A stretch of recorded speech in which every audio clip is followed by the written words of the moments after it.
ইচ্ছাশক্তি থাকলে সব অসম্ভবকে সম্ভব করা যায়। তার জলজান্ত উদাহরণ বীরভূমের এই মেয়েটি। আমাদের প্রত্যেকের জীবনে নানান ইচ্ছে থাকে, তবে চাইলেই কি সব ইচ্ছে পূরণ হয়? আশা করি হয় না। তার জন্য প্রয়োজন অদম্য ইচ্ছাশক্তি এবং তার সাথে মনোবল। আর অনেকের মধ্যেই সেই মনোবল হারিয়ে যায় একটি সময়। তবে বীরভূমের এই মেয়েটি প্রমাণ করেছে ইচ্ছে শক্তি থেকেই সব কিছু করা যেতে পারে।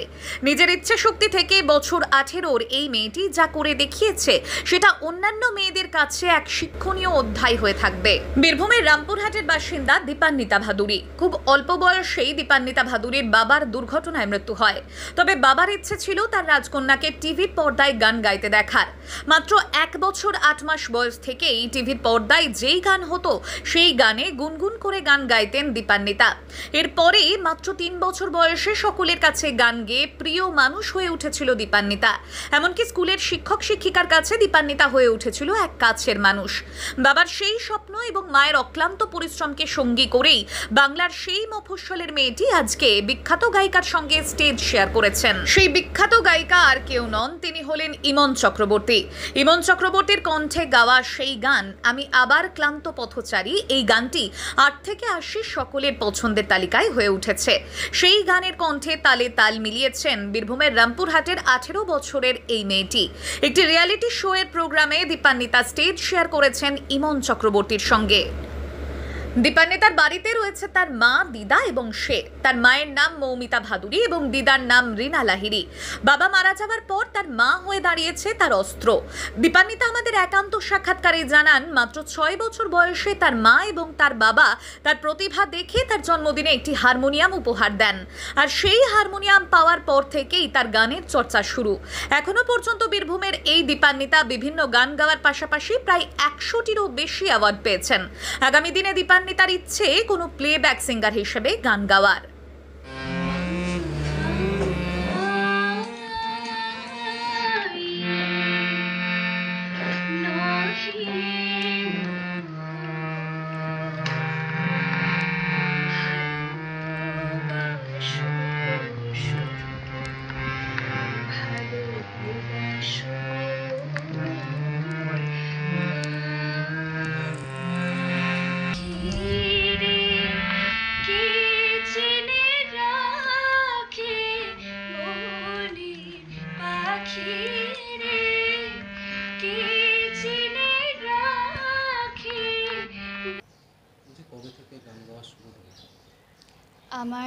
আমি একদম ছোটোবেলা থেকেই গান গাইতাম।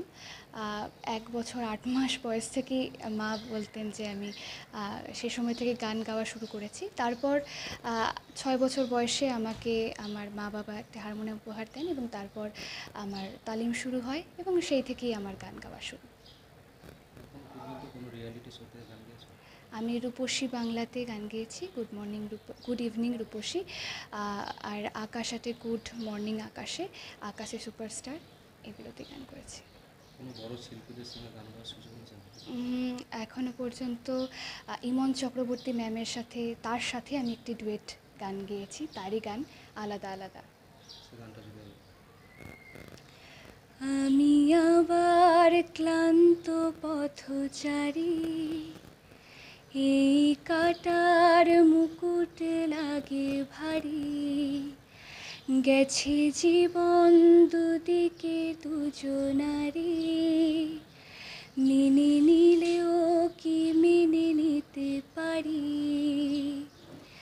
ছুঁতে গিয়েও যেন হাতের নাগালে না পাই, এভাবে হেরে যাই যে ঘুরে তাকাই, কেমন যেন আলাদা আলাদা সব, আলগা থেকে তাই খসে পড়েছি প্রায়, কেমন যেন আলাদা আলাদা সব। আমি একজন প্লেব্যাক সিঙ্গার হওয়ার আমার ভীষণ বড় স্বপ্ন, তো ওটাই করবার জন্য চেষ্টা চলছে। বাড়িতে আমার মা, আমার দিদা, দাদু ছিলেন এবং তিনি কিছুদিন আগে মারা যান। ভীষণ সহযোগিতা পেয়েছি। বলতে গেলে আমি যতটুকুই এসেছি ততটুকু আমি আসতেই পারতাম না যদি না তারা সহযোগিতা করতো। আমার মা ভীষণ অক্লান্ত পরিশ্রম, যার জন্য এত কিছু সম্ভব। আর আমার দিদাও সেই মতো, মানে ছোটোবেলায় আমার কোনো কম্পিটিশান হলে তখন কাগজে, খবরের কাগজে সেটা বেরোতো এবং দিদা সেটা দেখে আমাকে বলতো তুই যা, আর মা আমাকে নিয়ে যেত। তো সবটা মিলিয়েই আজকে যতটা হয়েছে। আমার নাম দীপান্বিতা ভাদুরী। আর কলকাতা বা বর্ধমান নয়, এবার এক ছাদের তলায় সমস্ত রোগের উন্নত মানের চিকিৎসা পরিষেবা পেয়ে যাবেন মল্লারপুরের বিএনএস আয়ুষ্মতি হাসপাতালে।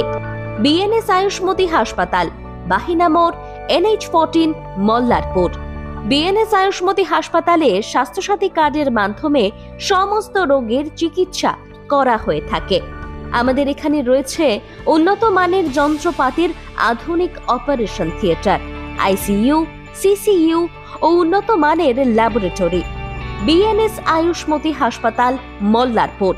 আমাদের এখানে জেনারেল মেডিসিন, স্ত্রী ও শিশু রোগ, অস্থিরোগ, কার্ডিওলজি সহ সমস্ত রোগের অভিজ্ঞ ও বিশেষজ্ঞ চিকিৎসক দ্বারা চিকিৎসা করা হয়। আমাদের এখানে কিডনির ডায়ালিসিসও করা হয়। আমাদের ঠিকানা বিএনএস আয়ুষ্মতি হাসপাতাল, মল্লারপুর, NH14, বাহিনা মোড়ের কাছে। যোগাযোগের নাম্বার 7890500905 এবং 7890300903।